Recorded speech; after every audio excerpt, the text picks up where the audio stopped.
Hello everyone, this is Reggie, the washer dryer appliance nerd.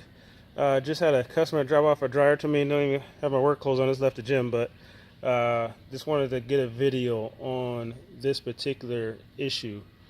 Now, if you have a Whirlpool brand dryer, this one's an Amana, Admiral, excuse me, this one's an Admiral. If you have a Whirlpool brand dryer and you've tested all the fuses, you've tested everything, you've replaced all the fuses inside the dryer, and it still will not heat up, it's most likely the timer. And I'm going to show you how to fix the timer instead of buying one, because this timer is $150. So if you have a timer that looks like this is typically in newer dryers. It's a timer issue, and the problem is that the contacts inside the dryer are not connecting properly, and usually because of carbon buildup, electrical arching. So excuse the camera work. I hope I'm getting you guys dizzy, and you're not here for fancy camera work, you're here to fix your dryer, so hope I get a pass. So anyway, I've already disconnected. What you want to do is to verify this lead should connect to these other ones. Now, one thing you want to make sure is that your dryer is on a heat setting. So this one's on a heat setting. Take your probes. So I'm a one-hand bandit here, holding the camera. And if the probe's touching, you have no continuity. Oops, sorry. Between the most important one is this one here on the end. So you want to be able to have continuity between this lead and the third one in, or even a second one in. You should have continuity, and this one has none. So we're going to take it apart, and let me show you what to do. And hang on, I have to go to my truck and get my drill bits. So again, this is Reggie, the appliance nerd. Feel free to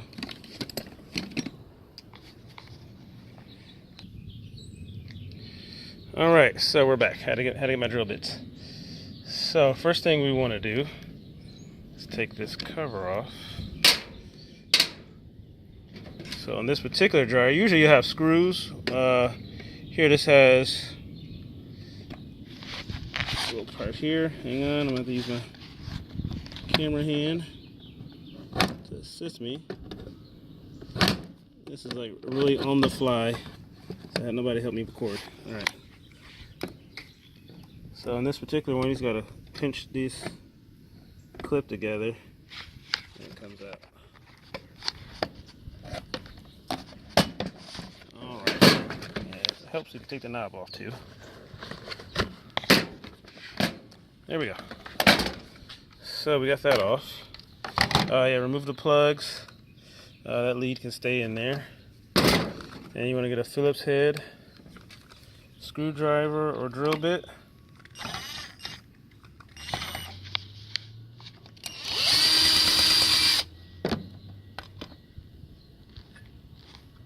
Sorry for the camera work. One hand bandit here.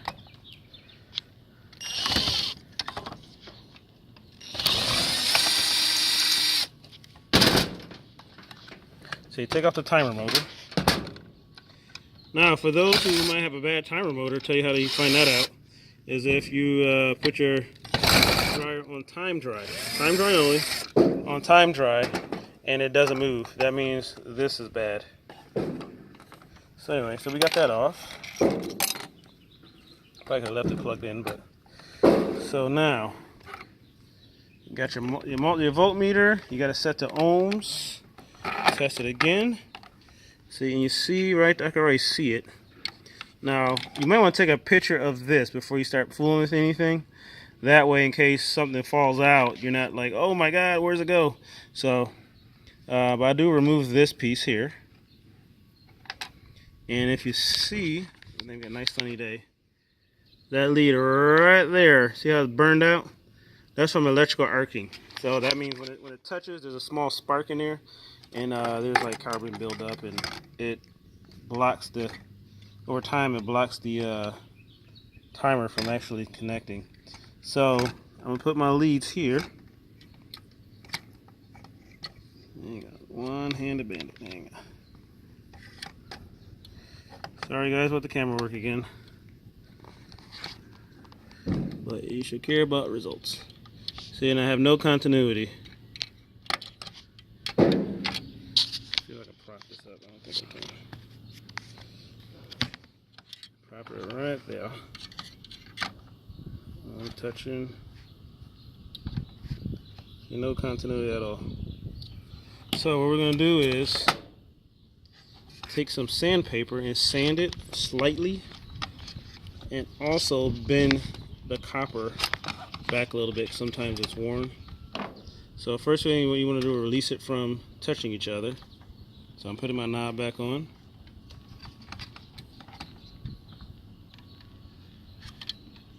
Alright, twist, and it's released.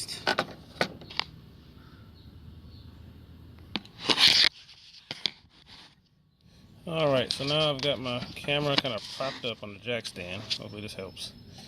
So I can use two hands.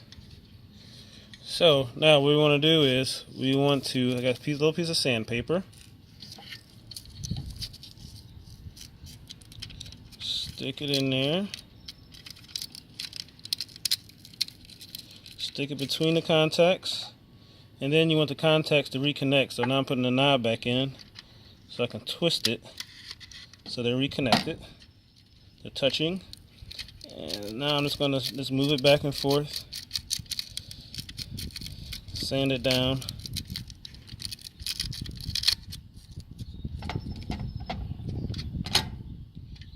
and I have to do this a couple times, unrelease it, sandpaper,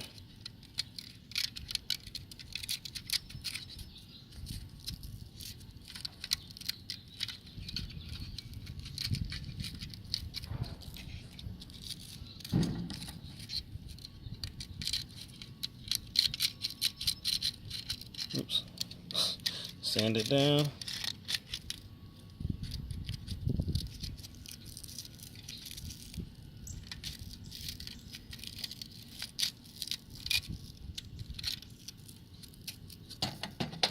Gotta thin up my sandpaper a little bit more.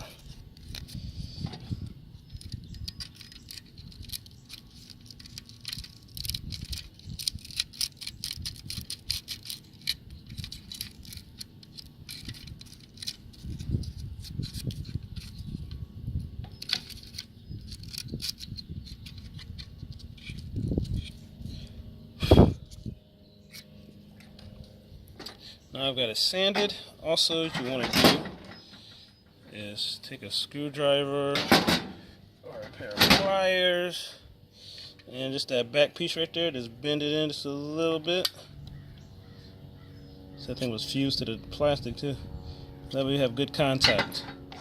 And now, a knob back on, have it contact each other, and we're going to test it with our voltmeter. Voila, we have continuity.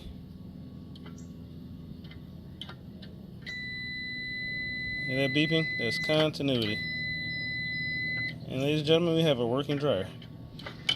So, just for good measure though, I am going to sand it a little bit more.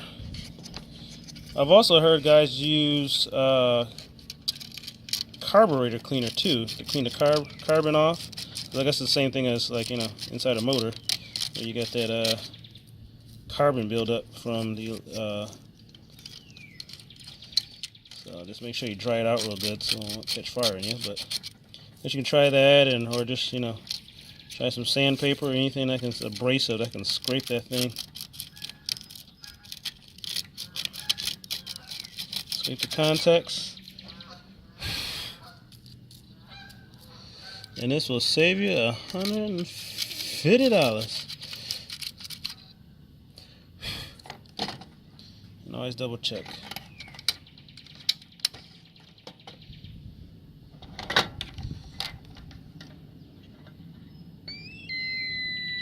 Continuity.